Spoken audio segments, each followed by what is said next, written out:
अगर आपने अभी तक हमारा चैनल सब्सक्राइब नहीं किया तो अभी सब्सक्राइब करें और बेल आइकॉन को क्लिक करके हमारी लेटेस्ट वीडियोस के बारे में अपडेट जानें।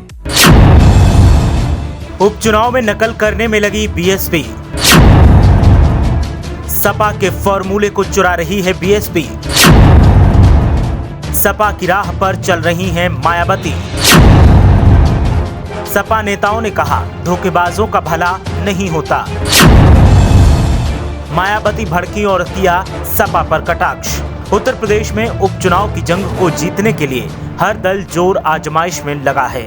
बात की जाए बीएसपी की तो अब तक बीएसपी प्रमुख ने कुछ खास पार्टी की मजबूती के लिए किया नहीं है और अब नकलची बनती नजर आ रही हैं। सपा की रणनीति को कॉपी करने में लग गई हैं, जबकि मायावती को उस वक्त पार्टी के लिए काम करना था जब वो आंख बंद कर बीजेपी के गुणगान कर रही थी और पार्टी को राम भरोसे छोड़ दिया था।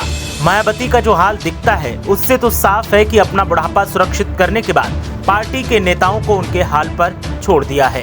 खैर, बात करते हैं उपचुनाव की तो मायावती 8 की 8 सीट पर जीतने का दावा करती हैं।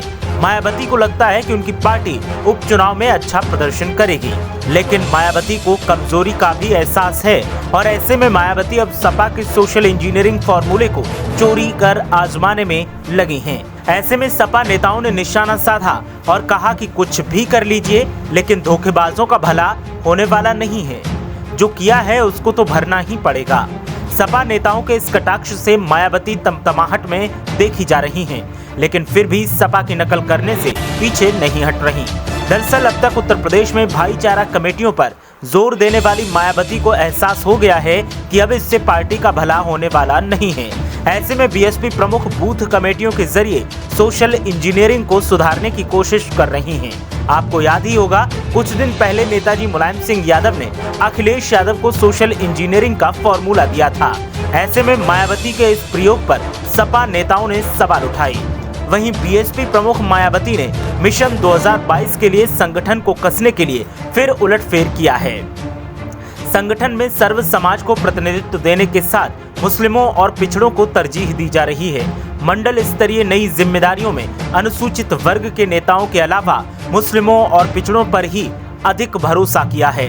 सदस्यता अभियान में तेजी लाने के लिए निर्देशों के साथ हर बूथ पर कम से कम 11 सक्रिय सदस्य बनाने का लक्ष्य दिया गया है। सक्रिय सदस्यता 50 रुपए जमा कराने पर मिलेगी। 50 रुपए फीस लेने के मामले में भी सपा ने निशाना साधा कि बीएसपी को मजबूत करने की जगह मायावती कमाई का जरिया ढूंढ रही हैं ताकि पैसा इकट्ठा किया जा सके। अब देखना यह है कि असल की जगह नकल पर निर्भर मायावती क्या नया कारनामा उपचुनाव में करती हैं और बीएसपी उपचुनाव में कुछ कमाल कर पाती है या फिर पिछले उपचुनाव की तरह मायावती की उम्मीदवारों की नैया डूबती दिखेगी।